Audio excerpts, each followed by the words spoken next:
नमस्कार प्यारे बच्चों, आप सबका स्वागत है इस चैनल पे। बच्चों, आज की आपकी वर्कशीट है विज्ञान की क्लास छठी की वर्कशीट नंबर 27। आज हम डिस्कस करेंगे सजीव एवं उनका परिवेश, जो हम चैप्टर पढ़ रहे थे उसके आगे, जिसमें हम मैंने डिस्कस करेंगे जीवों की विशेषताएं। आप लोग सब बताते हैं कि कौन सा जीव सजीव है, कौन सा निर्जीव है, तो उनमें कुछ ना कुछ उनकी विशेषताएं होती हैं, जिसकी वजह से हम आइडेंटिफाई कर पाते हैं कि ये सजीव है और ये निर्जीव है। तो कौन सी ऐसी विशेषताएं होती हैं जिसके बेसिस पे हम कह सकते हैं कि ये सजीव है। जैसे कि लास्ट टाइम हमने देखा, जितने भी सजीव होते हैं वो सब क्या करते हैं, श्वसन प्रक्रिया देते हैं। ठीक है, आप सांस ले रहे हैं, श्वसन प्रक्रिया कर रहे हैं, आप क्या हैं, सजीव।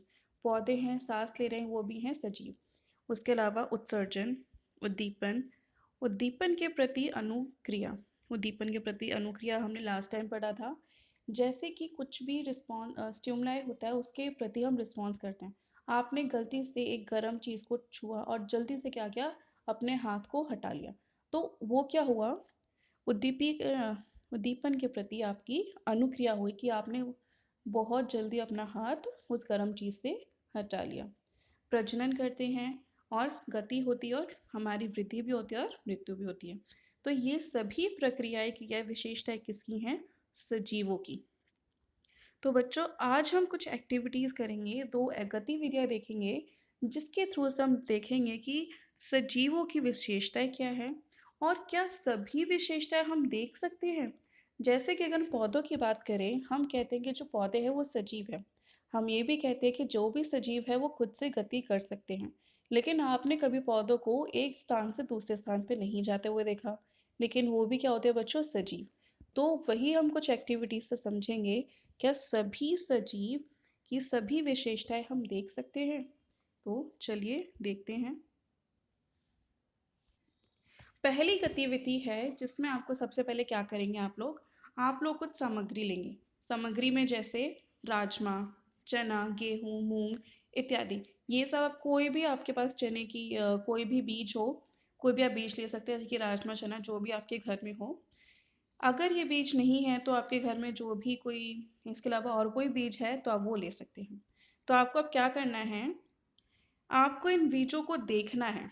ठीक है, आप इन बीजों को देख के बताइए क्या ये जो बीज हैं ये सजीव हैं। तो देखिए, हम बता सकते हैं कि ये जो जीव हैं ये सजीव है कैसे।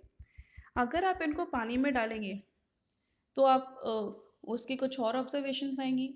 आपने जिस डब्बे से इन बीजों को निकाला तो वो डब्बा क्या होगा, अंदर से हल्का सा गर्म होगा, अभी वो ठंडा नहीं मिलेगा। क्यों? क्योंकि उनके अंदर श्वसन की प्रक्रिया हो रही है। अगर आप चावल के डब्बे के अंदर अपना हाथ डालेंगे, देखेंगे कि वो भी अंदर से गर्म होते हैं। क्यों? क्योंकि उनके अंदर श्वसन की प्रक्रिया हो रही है। तो उस प्रक्रिया की वजह से ये क्या है, सजीव। ठीक है। और उसके अलावा हमें पता है कि जो सजीव है और भी विशेषता करते हैं, श्वसन होता है, वृद्धि होती है। तो आपने कभी देखा है पौधों को बढ़ते हुए? बिल्कुल देखा है। लेकिन क्या बीज बढ़ते हैं? बिल्कुल। जब उनको फेवरेबल कंडीशंस मिलती हैं तो जो बीज है वो भी बढ़ना शुरू कर देते हैं। वो कैसे, वो हम दूसरी एक्टिविटी से जानेंगे, देखते हैं। तो बच्चों, दूसरी गतिविधि आपको क्या करनी है, आपको वही करना है कि आपको वही सब सामग्री, राजमा, चना, गेहूँ, कुछ भी आप लें। एंड उसके बाद इनमें से जो भी आप चीज़ ले रही हो उसको लेने के बाद अब उसको पानी में एक रात के लिए भिगो दीजिए। भिगोने के बाद आप सुबह देखेंगे बीजों में से पानी को निकालने के बाद उसे सूती कपड़े में 2 दिन के लिए लपेट कर रखिए। फिर आपको देखना है कि बीजों पर से सूती कपड़े को हटाने के बाद क्या होगा, और अवलोकन के बाद बीजों को किस वर्ग में रखोगे आप, सजीव या फिर निर्जीव। तो बच्चों, जब आप 2 दिन बाद सूती कपड़ों में से उन बीजों को निकालोगे तो आप उसमें देखोगे कि वो अंकुरित हो जाएंगे। ये बीज है तो उस पर इस तरह से, ठीक है, तो सफ़ेद सफ़ेद आपको कुछ दिखाई देगा, तो वो क्या होता है, अंकुरित बीज बोलते हैं, इसको बोलते हैं स्प्राउट्स। वो अंकुरित इसलिए हो रहे हैं क्योंकि जब उन्होंने पानी में डाला तो उन्होंने क्या किया, उगना शुरू कर दिया। तो उनमें क्या हो रही है, वृद्धि हो रही है। उसको हम, इसको अगर हम मिट्टी में डालेंगे तो वहाँ से पूरा पौधा बन जाएगा। तो ये बच्चों आपकी प्रजनन की प्रक्रिया हो गई, श्वसन हो गया, और उसके साथ साथ वृद्धि भी होगी। लेकिन अगर उसको हम पानी से निकाल के ऐसे रख दे बाहर कुछ दिनों के लिए बिल्कुल कुछ भी कंडीशंस ना दे तो वो क्या हो जाएगा, मर जाएगा, खराब हो जाएगा। तो ये क्या होगा, मृत्यु। तो बच्चों क्योंकि ये इतनी सारी चीज़ें शो कर रहा है तो ये क्या हुआ, सजीव। ठीक है।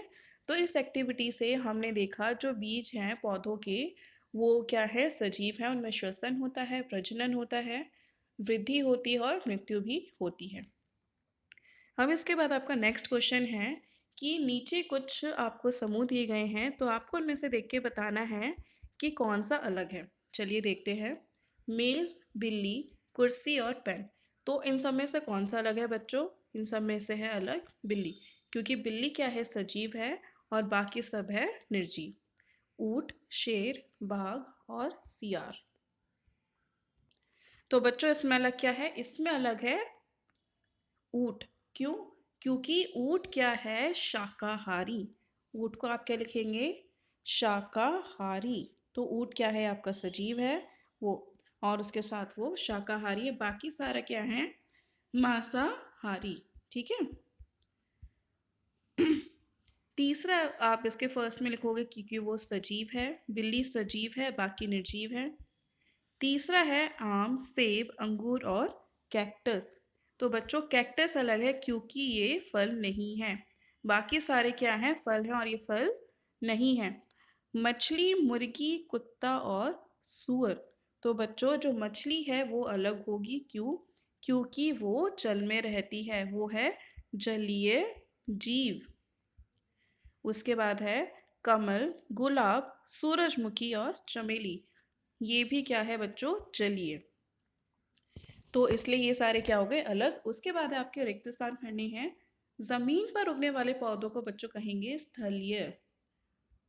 ठीक है। फिर उसके बाद है पानी में उगने वाले पौधे जलीय।